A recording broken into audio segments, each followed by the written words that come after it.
மாண்புமிகு தமிழக முதல்வர் மக்கள் எண்ணங்களை விரைந்து செயல்படுத்த வேண்டும். மக்கள் விரும்பிய சிறந்த ஆட்சி தமிழகத்திலே நமக்கு தந்திருக்கிறார்கள். அதன் அடிப்படையில் துறையின் வாரியாக ஆய்வுப் பணிகள் மேற்கொண்டு சிறந்த முறையில் இந்த பணிகளை மேற்கொள்வதற்காக இன்றைக்கு தமிழகம் முழுவதும் உள்ள வருவாய்த்துறை அலுவலர்கள் மற்றும் அனைத்து துறையை சார்ந்திருக்கிறார் அலுவலர் பெருமக்களை ஆய்வுப் பணிகள் நடைபெற இருக்கிறது. இந்த ஆய்வுப் பணிகளை பொறுத்தவரையிலும் எல்லா நம்முடைய வருவாய்த்துறையில் என்னென்ன பணிகள் தேங்குகிறது, விரைந்து மக்களுக்கு எப்படி செயல்படுத்துவது என்பதை பற்றி ஆய்வு செய்வதற்காக இந்த கூட்டம் இங்கே கூட்டப்பட்டிருக்கிறது. குறிப்பாக மக்களுக்கு தேவை ஜாதி சான்றிதழ் விரைந்து கிடைக்கப்பட வேண்டும் என்பதுதான். அது எந்த முறையிலே அது மாற்றப்பட வேண்டும் நிரந்தரமாக என்பதற்கு ஒரு முடிவுகள் மேற்கொள்ள இருக்கிறோம். அதுபோல தங்களுடைய ரேஷன் கார்டுகள், முதியோர் உதவித்தொகை, சமூக நலத்திட்டங்கள், அப்படி பல்வேறு திட்டங்களை எப்படி நிறைவேற்றுவது என்பதை பற்றியும் எளிதாக மக்களுக்கு அது கிடைக்கின்ற வகையில் எப்படி நம்முடைய துறை பணியாற்ற வேண்டும் என்பதை பற்றி ஆய்வு செய்ய இருக்கிறோம். இப்போது ஆன்லைன் மூலமாக பதிவு செய்கிற போது சில நேரங்களில் காலதாமம் ஏற்படுகிறது என்ற குறைகள் இருக்கிறது. அந்த குறைகளை நிவர்த்தி செய்வதற்காக ஆன்லைன் மூலமாக பதிவு செய்தவுடன்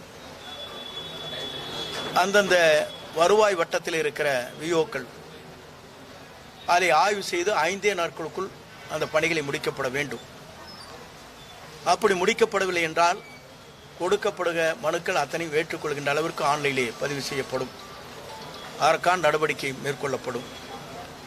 அதேபோல நம்முடைய அரசு நிலங்கள், அதேபோல அரசிற்கு எந்தெந்த இடங்களில் நிலங்கள் இருக்கிறது என்பதை ஆய்வு செய்ய இருக்கிறோம்.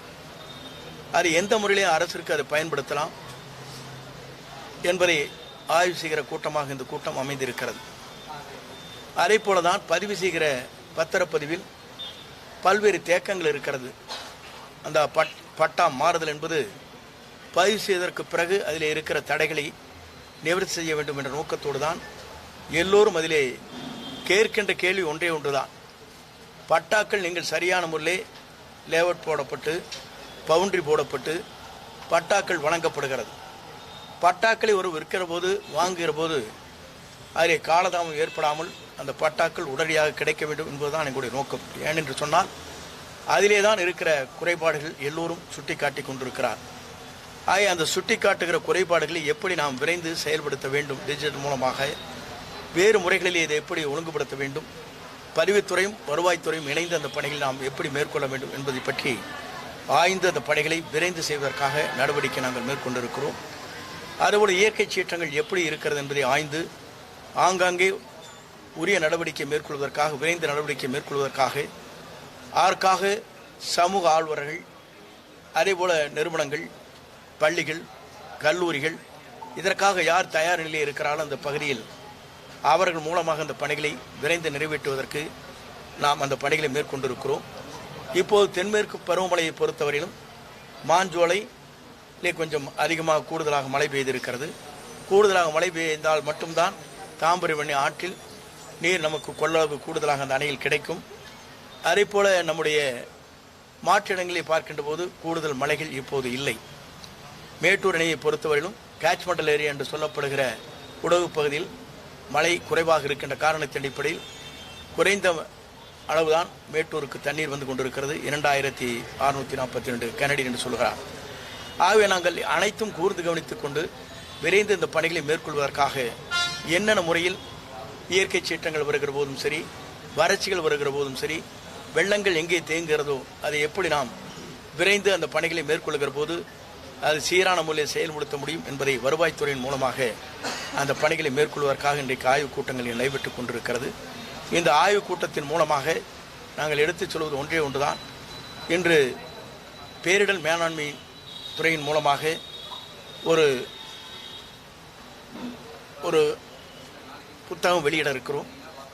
அதன் மூலமாக நாம் பார்க்கின்ற போது அந்த புத்தகத்தை வெளியிடுகிற போது ஸ்டேட்மெண்ட் அது கொடுக்கிற போது என்னென்ன வகையிலே நாம் அந்த பணிகளை மேற்கொள்ள இருக்கிறோம் என்பதை தெரிந்து இன்று அதை செயல்படுத்துவதற்காக வெளியிட இருக்கிறோம். 2026 வெப்ப செயல் திட்டங்கள் என்ற முறையில் பேரிடர் மேலாண்மை துறையின் மூலமாக அது வெளியிட இருக்கிறோம். இயற்கை சீற்றங்கள் வருகிற போது அதை எப்படி நாம் நேரடியாக அதிலே உடனுக்குடன் நிவாரணப் பணிகளை ஆற்ற வேண்டும் என்ற அனைத்து நிலையும் என்று அந்த பணிகளை மேற்கொள்வதற்காக இந்த துறையின் மூலமாக இன்றைக்கு ஒரு வெளியீடுகளை வெளியிடுகிறோம். ஆகிய துறையை பொறுத்தவரையிலும் இனி நம்முடைய தமிழக முதல்வர் நினைக்கின்ற மக்களுக்கு எப்படி விரைந்து அந்த பணிகளை மேற்கொள்ள வேண்டும், மக்கள் என்ன எண்ணங்களோடு நமக்கு வாக்களித்திருக்கிறார்கள், அந்த மக்களுக்கு நாம் எப்படி செயல்படுத்த வேண்டும், எளிமையான முறையில் அந்த மக்களுக்கு எப்படி கிடைக்க வேண்டும் என்ற முறையில் அந்த பணிகளை மேற்கொள்வதற்காகத்தான் இன்றைக்கு ஆய்வுப் பணிகள் துவங்கி இருக்கிறது.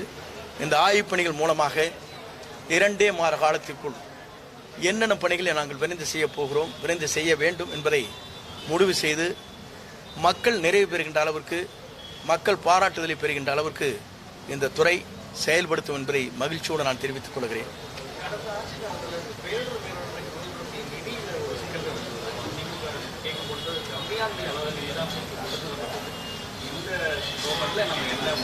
இல்லை, இந்த அரசை பொறுத்தவரையிலும் நமக்கு தேவையான பேரிடர் மேலாண்மை துறைக்கு 1000 கோடி ரூபாய் நமக்கு தேவை என்று சொன்னோம்.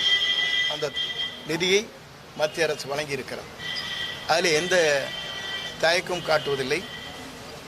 ஆகவே நாம் கேட்கின்ற போதே மத்திய அரசு நமக்கு வழங்க வேண்டிய நிதிகளை இப்போது முன்னெச்சரிக்கையாகவே வழங்கப்பட்டிருக்கிறது என்பதை மகிழ்ச்சியோடு தெரிவித்துக் கொள்கிறேன்.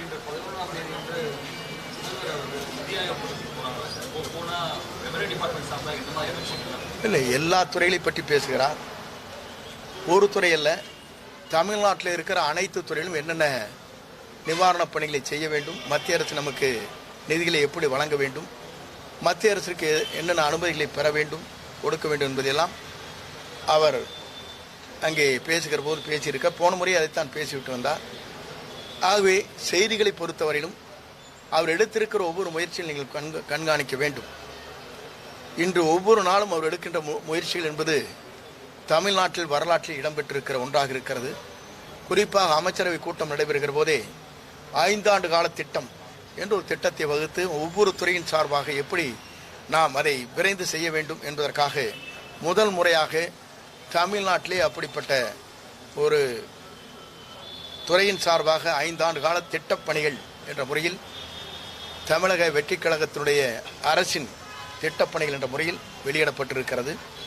ஆகவே ஒவ்வொரு துறையும் அதற்காக கூர்ந்து கவனித்து துறையின் உயர்மட்ட அதிகாரிகள் இங்கே இருக்கிற அலுவலர் பெருமக்களோடு இணைந்து அந்த பணிகளை நாங்கள் ஆற்ற இருக்கிறோம்.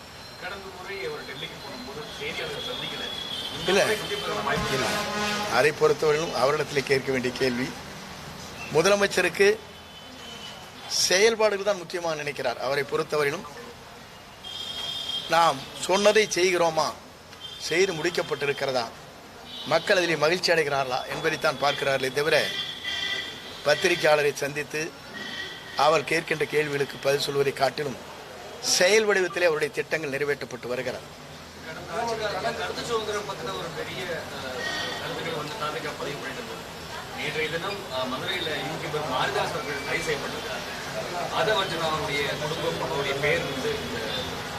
இல்லை, பொதுவாக என்ன விதிகளின் அடிப்படையிலே அவரை கைது செய்யப்பட்டார் என்பது சட்ட ரீதியாக எனக்கு தெரியவில்லை. நான் சொல்லுகிறது தான், பத்திரிகை சுதந்திரம் என்பது முழுமையாக சுதந்திரம் வேண்டும்.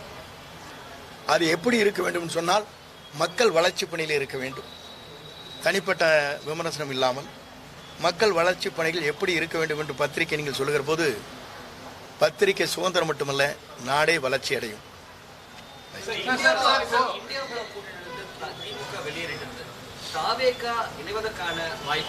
இல்லை, திராவிட முன்னேற்றக் கழகம் வெளியேறி இருக்கிறது. எங்கள் கொள்கை முடிவுகள் என்ன என்பதை முதல்வர் தெரிவிப்பார்.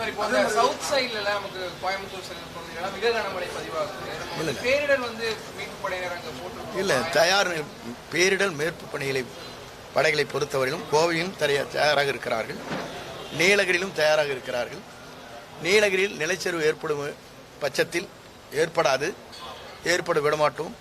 அப்படி வருகிற போது அதற்கான பாதுகாப்பிற்காக ஹெலிகாப்டர் தயார் நிலையில் இருக்கிறது.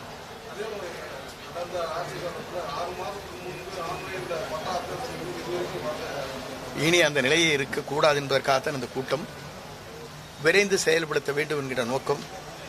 ஏழை எளியோருக்கு இருக்கிற அந்த குறைபாடுகளை எளிமையான முறையிலே அதை செயல்படுத்துவதற்கான இந்த கூட்டம். நீங்கள் பொறுத்திருந்து ஒரு 3 மாத காலங்கள் பொறுத்திருங்கள். எங்கள் துறையுடைய வேகம் ஜெட் விமான வேகத்தில் இருக்கும்.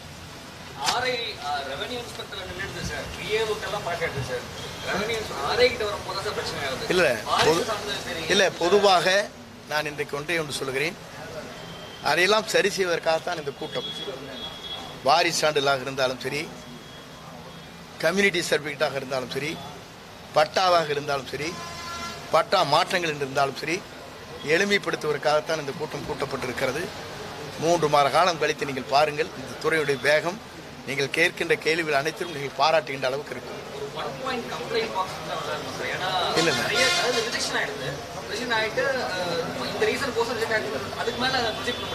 இல்லை, பொதுவாக ஒவ்வொருவரும் கொடுக்கப்படுகிற மனுக்களை ஆய்ந்து அதிலே ஆன்லைன் மூலமாக டிஜிட்டல் மூலமாக பதிவு செய்வது எது என்பதை முடிவு செய்வோம். என்னென்ன மனுக்கள் ஏற்றுக்கொள்ள இயலாது, அதற்கு என்ன காரணம் என்பதை 15 நாட்களுக்கு அந்த மனு கொடுக்கப்பட்டவர்களுக்கு கடிதங்கள் வரும். இந்த புக்கை இல்லை, இப்போ நான் தானே வந்திருக்கிறேன், 30 நாள் கூட ஆகலை.